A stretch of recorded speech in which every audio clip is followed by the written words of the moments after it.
नमस्कार। नमस्कार जी। आज बड़ा अच्छा वातावरण है, मौसम है और आपके मन में भी नए नए विचार आ रहे हैं, तो सबका धन्यवाद। और इनके पास चलते हैं और इनसे पूछते हैं, पुष्पा शर्मा जी आज क्या सुनने की इच्छा है और क्या सुना सकते हैं हम। तो आओ फिर ये जो बोलती हैं वो सुनाते हैं। शास्त्री आज शिवरात्रि आ रही है, तो शिवरात्रि शिव जी के शिवरात्रि क्यों मनाई जाती है, ये कथा सुनाओ। मतलब पावन कथा सुननी है। हाँ जी। शिवरात्रि उत्सव की, उत्सव क्या है, महाशिवरात्रि है। हाँ जी। भोलेनाथ का पर्व जो है, पावन दिन है। तो इस दिन हम ये क्यों मनाते हैं, इसके अलग अलग कारण हैं। एक कथा सुनाते हैं आपको। बेन का इस दिन शुभ विवाह हुआ था। जब हम अपना मैरिज का दिन मनाते हैं तो इनका भी विवाह इस दिन हुआ था, इसलिए दूसरा कारण है कि इस दिन भगवान शंकर जो थे उस दिव्य पुंज के रूप में, शिवलिंग के रूप में प्रकट हुए। और तीसरा कारण है कि इसके बाद वो अपनी जटाओं में जो विषैले जीव जंतु होते हैं उनको मुक्त कर देते हैं। ऐसे हैं मुक्त कर देते हैं। आज शिवरात्रि के दिन वो अपनी जटाएं खोल देते हैं और वो पृथ्वी पर आ जाते हैं सारे जीव। तो वो जो ब्रह्मा विष्णु की जो कथा है कि जब ब्रह्मा जी नाभि कमल से उत्पन्न हुए तो उनको पता नहीं लगा कि मैं कहाँ से प्रकट हुआ, क्योंकि अनंत था वो कमल का जो फूल के नीचे की डंडी थी। तो वो सोचने लगा मैं ही हूँ, सारी सृष्टि मैं बनाता हूँ। इधर भगवान विष्णु अपने में भक्ति में लीन थे, तो दोनों में एक समझ लो चर्चा शुरू हो गई कि हम दोनों में से बड़ा कौन है। तो एक आकाशवाणी हुई कि जो भी इस ब्रह्मांड का, जैसे पाताल से नीचे का या ऊपर से पता अंत, ऊपर का अंत बता देगा, नीचे का अंत बता देगा, वो ही बड़ा होगा। अब यहाँ जो है ब्रह्मा जी कहाँ गए? ब्रह्मा जी नीचे गए, नहीं ऊपर गए हैं। ऊपर गए हैं ना? ऊपर गए हैं ब्रह्मा देखो जी। आपको कथाएं पता है। हाँ। ब्रह्मा जी ऊपर गए हैं और विष्णु जी नीचे, सभी लोकों में नीचे नीचे चलते गए और ब्रह्मा जी ऊपर ऊपर। लेकिन इसका आदि अंत जो ये हम ब्रह्मांड में रह रहे हैं, इसका आदि अंत पता नहीं लगा। उनको नहीं पता लगा तो हमें कहाँ पता लगेगा, है ना? तो वापस आए दोनों कई समय के बाद, कई वर्षों के बाद कह लेते हैं। ये पुराणों में कथा है, ये आप पुराण कोई भी पढ़ो तो उसमें कथा है, शिव पुराण में भी है और पुराणों में भी है। जब आए तो उन्होंने आपस में सोचा कि अब बड़ा कौन होगा, तो ब्रह्मा जी ने क्या बोला? झूठ बोल दिया कि मैं तो पता लगाया हूँ के ऊपर का अंत तक। और उसको गवाह किस किस को बनाए ये भी आपको कथा पता है। एक तो केसु का फूल है, हाँ जी, गौ माता को भी बनाया था, है ना? हाँ। तो कि इनको पता है, ये गवाह है कि मैंने ऊपर का उसके सृष्टि का, हाँ, इसका ब्रह्मांड का पता लगा लिया, सृष्टि का ब्रह्मांड का पता लग गया। लेकिन भगवान विष्णु ने बोला कि मेरे को नहीं पता, मैं उसका आदि अंत नहीं पा सका, जो ये जो ब्रह्मा का बनाया हुआ ब्रह्मांड है। तो इतनी देर में आकाश गर्जना हुई और वहां से तेज पुंज के रूप में भगवान शिव के इस ज्योतिर्लिंग का प्रागट्य हुआ, जो कि विशाल था। और इसी को देखते देखते वो ऊपर गए थे पता लगाने के लिए कि इसका अंत कहाँ है, और इसी को देखते के देखते नीचे गए थे इस ज्योतिपुंज को। अच्छा जी। और ऐसे खाली हवा में थोड़ी गए। अच्छा। तो जब पता नहीं लगा और फिर आकर के ब्रह्मा जी ने झूठ बोला तो भगवान शंकर क्रोधित हो गए और ब्रह्मा जी को श्राप दे दिया कि तो जाओ, तुम्हारी पृथ्वी पर कहीं भी पूजा नहीं होगी, मंदिर नहीं होगा। तो आप देख लो, दो ही मंदिर हैं। एक तो पुष्कर में है, ब्रह्मा जी का मंदिर है, मैं गया हूँ वहाँ। और एक ब्रह्मोत्ती में, हिमाचल में, वहाँ तो हम दोनों गए, है ना? वो भी प्रार्थना करने के बाद, है ना? तो और जहाँ भी कहीं भी भगवान की जो पूजा होती है विष्णु भगवान की, इसलिए क्योंकि वो सच बोले थे, तो इसलिए एक तो ये कहानी है। उस दिन से ये जो है अपने दिन मनाते हैं। एक भोलेनाथ का शुभ विवाह है, वो सबको पता है, बड़ा मजेदार विवाह था, तो इसलिए भी उस दिन को महाशिवरात्रि के हाँ, रूप में मनाते हैं, है ना जी, मनाते हैं ना। हाँ जी। और तीसरा हमने बता ही दिया। हाँ, तो इस दिन क्या करना चाहिए कि व्रत रखना चाहिए। हाँ, व्रत तो रखना ही चाहिए। व्रत मैं तो रखती हूँ, आप बताओ। देखो मैं भी बड़े व्रत रखता था, ये सच बोल रहा हूँ क्योंकि कथा सुना रहे हैं तो सच भी बोलना चाहिए। एक बार मैं चंडीगढ़ सम्मेलन 20 सेक्टर में गया, वहाँ लक्ष्मी नारायण मंदिर है, तो शिवरात्रि की कथा थी, तो मेरे को कहने लगे शास्त्री जी आपने तो व्रत रखा होगा। तो मैंने कहा चलो रखा नहीं, रख लेंगे। तो एक आया कहता मैंने नहीं रखा। मैंने कहा क्यों नहीं रखा। कहता हम लड़के वालों की ओर से हैं। लड़के, अच्छा, है ना, जो लड़की वाली की ओर से है वो नहीं भोजन खाते, तो उनको व्रत रखना चाहिए। और इसमें एक पॉइंट तो हंसी हंसी में ये आ गया, जिनकी लड़की का विवाह ना होता हो तो इस दिन जरूर व्रत रखें। गौरी माँ के आशीर्वाद से और भोलेनाथ के आशीर्वाद से उनकी कन्या का विवाह हो जाएगा, हो जाएगा। हाँ, बिल्कुल, हाँ जी। गौरी आराधना करो और उस दिन व्रत रखो। लेकिन उस दिन के बाद शायद फिर मैंने भी नहीं रखा। मैंने कहा मैं भी लड़के वालों की ओर से हूँ। और स्टेज के ऊपर कथा कर रहा था, वो मेरे को कहने लगे आपने व्रत रखा होगा। मैं कहा नहीं जी मैं लड़के वालों की ओर से हूँ, बारात में हूँ। अच्छा, तो मैं कहा मैं वैसे भी भगवान की वो विवाह की लीला सुना रहा था। तो मैं कहा जैसे पहले जमाने में विवाह में शुभ सेरा गा के सुनाते थे, मैं कहा मैं भी उनका सुना रहा हूँ, इसलिए मैंने व्रत नहीं रखा है। अच्छा जी। इसलिए लेकिन आपको रखना चाहिए। हमारी उम्र में जब हम एज्ड हो जाते हैं फिर थोड़ा नहीं रखा ही नहीं जाता। हाँ जी। तो इस दिन व्रत रख करके देखो, व्रत रखो और पूरा विधि विधान से रखो। सुबह संकल्प लो हाथ में और संकल्प लेकर के प्रार्थना करो कि आज महाशिवरात्रि का आज दिन है, शुभ दिन है और इस दिन हमें व्रत रखना। व्रत का मतलब होता है कि भगवान भोलेनाथ का ही नाम लेना। व्रत का मतलब प्रतिज्ञा होती है। अच्छा, हाँ, हम ये प्रतिज्ञा करते हैं कि आज सारा दिन उनका नाम का उच्चारण करेंगे। मंदिर भी जाओ, जल चढ़ाओ, सब कुछ भगवान को, फल भी चढ़ाओ, बिलपत्री चढ़ाओ। इस दिन तो जाना चाहिए मंदिर। अगर कोई नहीं भी जाता तो आज के दिन तो जरूर जाना चाहिए। तो मतलब व्रत का मतलब ये है कि मंदिर में भी जाओ, पूजा पाठ भी करो और उसका ध्यान करो।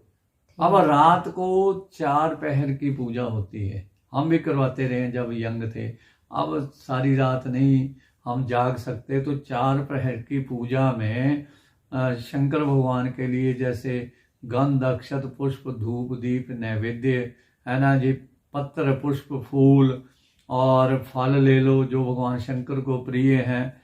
और बेलपत्री जो है, बिल्व-पत्री बोलते हैं ना, वो 3 पत्तों वाली होनी चाहिए कम से कम। 4 पत्तों वाली भी मिलती है, 5 पत्तों वाली भी मिलती है, कईयों ने एक और पता नहीं कैसे भाई 6-7 पत्तों वाला भी। वो तो बहुत ही भाग्यशाली होगा जिसको वो बेलपत्ती मिल जाए। और बेल जो होता है पेड़, उसके फल भी मिल जाए तो वो बड़ा पुण्य होता है। बिलपत्री चढ़ाने से भोलेनाथ इतने प्रसन्न हो जाते हैं कि बस पूछो मत, उसके सारे काम बन जाते हैं। साफ हो, टूटी ना हो, बिलपत्री ऐसी लेनी चाहिए ना। बिलपत्री ऐसी लेनी चाहिए जो टूटी हुई ना हो, साफ हो, कहीं भी छेद ना हो। बड़े ध्यान पूर्वक बेलपत्री लेनी चाहिए। हाँ जी। और फिर चढ़ाने का नियम सबको पता है, तिलक लगा करके ना, ओम नमः शिवाय, ओम नमः शिवाय, ये पंचाक्षर नाम है। और इससे चढ़ाओ, नहीं तो त्र्यंबकम यजामहे, ओम जरूर बोलना, ओम त्र्यंबकम यजामहे सुगंधिम पुष्टिवर्धनम उर्वारुकमिव वंदनान मृत्यु मोक्षी मामृता। अब पंचामृत से पहले तो पंचोपचार से पूजा, फिर पंचामृत से स्नान, दूध, दही, घी, शक्कर है ना, गंगा जल लेकर के। इससे पहले तो अलग अलग दूध दही से, फिर इकट्ठी चीजें मिला करके पंचामृत से भगवान भोलेनाथ को स्नान कराओ। हाँ, और उसके बाद फिर शुद्ध स्नान, फिर वस्त्र, यज्ञोपवीत वगैरह सारा कुछ ये कराओ। लेकिन सबसे पहले शुरू में गणेश भगवान की पूजा करनी चाहिए। देखो पूजा की विधि बड़ी लंबी है, हम तो कथा सुना रहे हैं। हाँ जी, हाँ जी। लेकिन भगवान गणेश जी की पूजा शुरू करोगे तो आपकी पूजा सफल है। पूजा पूरी जब हो जाए, उनको वस्त्र इत्यादि जो भी पीताम्बर आप लाए हो, जो भी वस्त्र लाए हो, उसकी पूजा के बाद वो चढ़ाओ, दक्षिणा चढ़ाओ। और जो होते हैं ना आक के पेड़ होते हाँ हैं, जी। उसमें फल फल भी लगते हैं लगते हैं। कांटे वाले। हाँ जी। अब कांटे वाले जो फल होते हैं ना, देखो आक नहीं, वो धतूरा होता है, धतूरे का फल। आक के फल अलग होते हैं, धतूरे के भी फल आक के फूल होते हैं। नहीं, फल भी होते हैं मैडम। अच्छा, आक छोटे छोटे छोटे छोटे फल हम लेके आते थे चढ़ाते थे हम। जब हाँ। श्रावण महीना आता है, हाँ तो जी। आक के फल भी होते हैं, धतूरे के भी होते हैं, हाँ जी। धतूरे का फूल भी होता है। हाँ जी। तो वो जो फल चढ़ाए जाते हैं ना, धतूरे का फल कांटे वाला, जितना चढ़ाओ तो जैसे सोने का उतना पीस हाँ। चढ़ाए, उसके बराबर पुण्य मिलता है। हाँ जी। हाँ जी। ये गीता प्रेस वालों की जो नित्य कर्म पद्धति है, उसमें पढ़ नहीं, लेना शिव जाकर पुराण में भी शिव है। पुराण में भी है। हाँ जी। लेकिन मैं छोटे ग्रंथ इसलिए बताता हूँ, लोग इजीली है ना कर लेते हैं। हाँ जी। तो वो बेल पत्ते चढ़ाओ, आक, धतूरे का पत्ता, फल, फूल जो मिले, और उसके बाद फिर हाथ जोड़ो, दक्षिणा चढ़ा करके फिर शंकर भगवान की आरती करो, ओम जय शिव ओमकारा, और प्रणाम करके एक पहर की पूजा होती है। अच्छा और जी। ऐसे विद्वान ब्राह्मण से वो पूजा कराओ जो विद्वान हो, मंत्रों का सही उच्चारण करे, हाँ। तो आपको पूजा का फल मिलता है। 4 पहर की पूजा तब सफल होती है और भगवान भोलेनाथ प्रसन्न हो जाते हैं। मैं आपको एक शिव पुराण की कथा सुनाता हूं मैडम। अच्छा जी। अब एक शिकारी था। अब शिकारी जो था, शिकार करने के लिए घर से निकला है, रात का समय हो गया, आज उसे कोई शिकार नहीं मिला। अब शिकार नहीं मिला तो उसने सोचा अब रात का समय है, यहाँ पानी भी है और पास में जगह भी बनी हुई है, पानी भी है, और यहाँ कोई ना कोई जानवर पानी पीने के लिए आएगा। तो वृक्ष के ऊपर बैठ गया, तो वहां से शिकार की प्रतीक्षा करने लगा। अपना जो तीर कमान था, धनुष कमान है ना, उसको संभाल के बैठ गया। अब उसने सोचा कि कोई जानवर आए, पहला पहर शुरू हो गया है। हाँ। और जंगल में वो मंदिर भी था जरा वीराने में, तो एक हिरन पानी पीने के लिए आया। अच्छा जी। अब हिरन पानी पीने के लिए आया, तो उसने सोचा कि शिकार तो आ गया है। हाँ। तो शिकार के लिए उसने जैसे तीर कमान खींचा, तो कुछ पत्ते गिर करके शंकर भगवान के ऊपर गिर के चढ़ गए, हाँ। और पानी की बूंदे भी चढ़ गई। अब जब वो मारने लगा तो उसने, हिरन ने कहा, देखो आप मेरे को मार लो, आपका धर्म है, लेकिन मेरे बच्चे भी मेरा इंतजार कर रहे हैं, तो मैं जा करके वहां बता के आता हूँ। कहते हैं ऐसे कैसे बता के आ सकता है तू? अब बड़ी अनमय विनय करके वो गया है, तो घर में बताया, तो पत्नी कहने लगी मैं आपकी जगह चली जाती हूँ, पिता होगा तो वो तो रक्षा कर लेगा, मैं कहाँ करूँगी, एक स्त्री कैसे कर सकती है। तो वो पत्नी आ गई, वो उसने सोचा अब तो नहीं मैंने इसको छोड़ना, ना इसका शिकार करना है। तो पत्नी को, जब हिरन की पत्नी को तीर से धनुष चढ़ाया, तो वो कहने लगी कि मेरे को मार लो, लेकिन मैं बच्चों को बता करके आती हूँ। तो फिर है ना, वो वापस गई और दूसरा पैर मिल गया, फिर वहां से पत्ते गिरे और वो के ऊपर चढ़े, मतलब चढ़ गए फिर वो। हाँ, और जब घर जा करके ये बात हुई, तो फिर तीसरी बार वो बच्चों को भी लेकर के आगे कि मरना तो सबने इकट्ठे मर जाना है, नहीं तो फिर जी के भी क्या करना है। तो फिर तीनों आगे पानी पी रहे। अब तो बड़ा खुश हुआ कि अब तो पूरे का पूरा है ना, ये इनका परिवार ही आ गया। तो जब धनुष लेकर के बाण चढ़ाया, तो वो कहने लगे कि ठीक है हमें मार दो भाई, तुम्हारा धर्म है। तो वो जब तीसरा भी चढ़ गया, तो चौथा पैर आ गया। अब वो बातों बातों में चौथे पैर की भी उसके साथ में ही पूजा हो गई।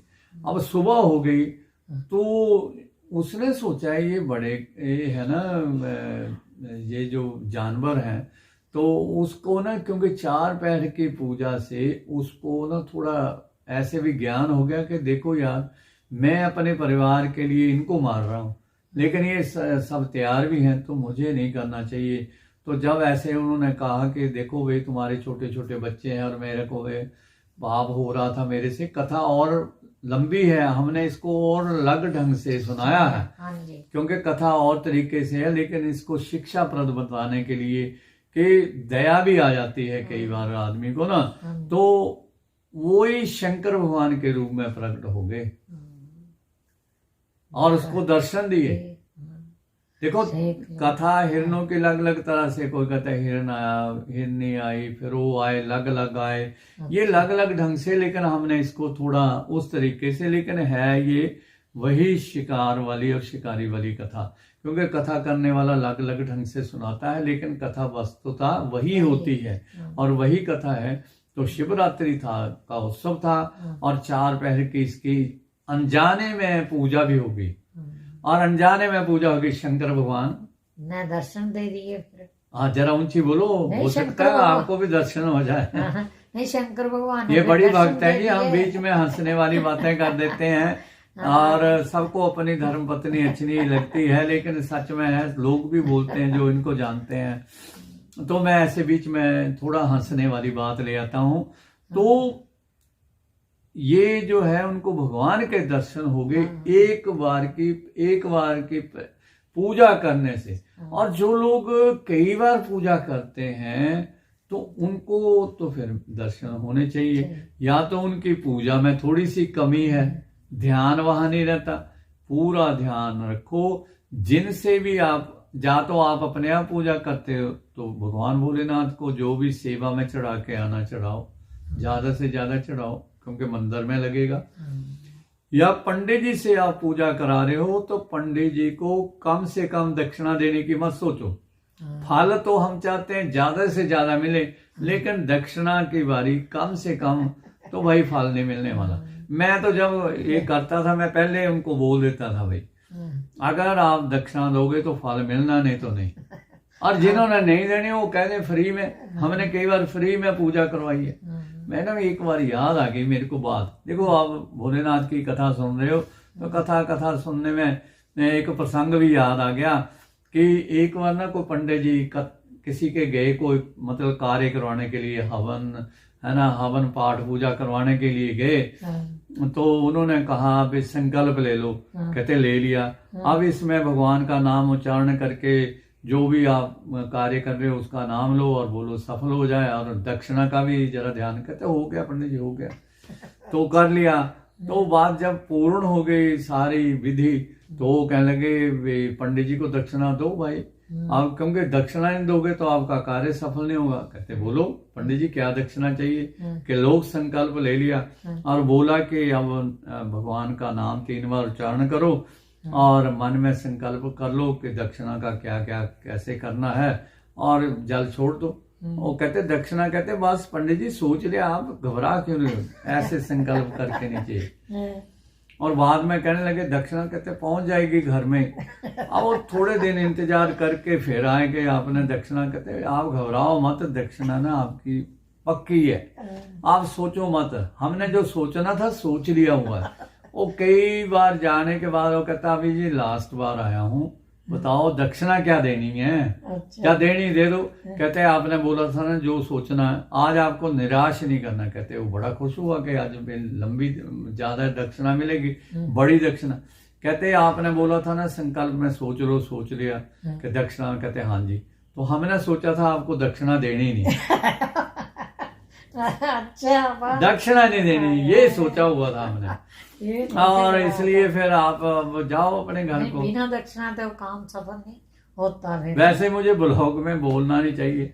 हमें भी एक बार तो रामायण करके आए थे किसी के घर में, हम तो उनके पोते पोतियां भी हो गए, हम भी यंग है। मैं तो उनके घर के चक्कर लगा के थक गया था, उन्होंने पैसे नहीं दिए। और कईयों के हुआ है ऐसे कि नहीं देने तो नहीं देने, कितने चक्कर लगाओगे। हमारे साथ भी कई बार हुआ है, लेकिन उन सबका धन्यवाद। उनका भाई पिछले जन्म का कोई कर्ज था, हमने चुका दिया इस जन्म में। इसलिए अगर काम करवाते हो, कोई एहसान नहीं करते हो, पंडित जी आपको आशीर्वाद देंगे। जो भी मैं आपके घर आने से रहा, ठीक है ना जी।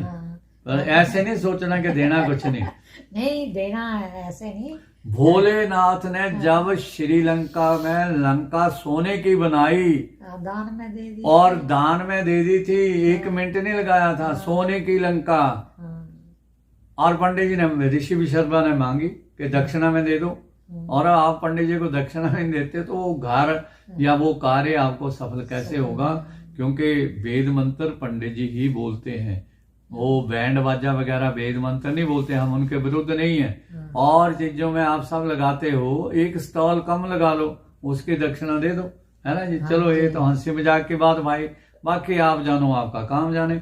ये हमने कथा इसलिए सुनाई कि अगर भक्ति भाव से आप पूरी वो पाठ पूजा करोगे और ब्राह्मण को दक्षिणा देकर के प्रसन्न करोगे तो आपको 100% भगवान भोलेनाथ का आशीर्वाद मिलेगा, क्योंकि वो भोले भंडारी है। हाँ। भोलेनाथ है। तो ये कथा आपको सुनाई और अच्छी लगेगी, हमें पता है, क्योंकि भगवान की कथा बड़ी अच्छी होती है और बड़ी कथाएं हैं, अनेक कथाएं हैं, फिर समय समय पर सुनाते रहेंगे। तो चैनल देखने के लिए बहुत बहुत धन्यवाद। जय भोलेनाथ। जय भोलेनाथ।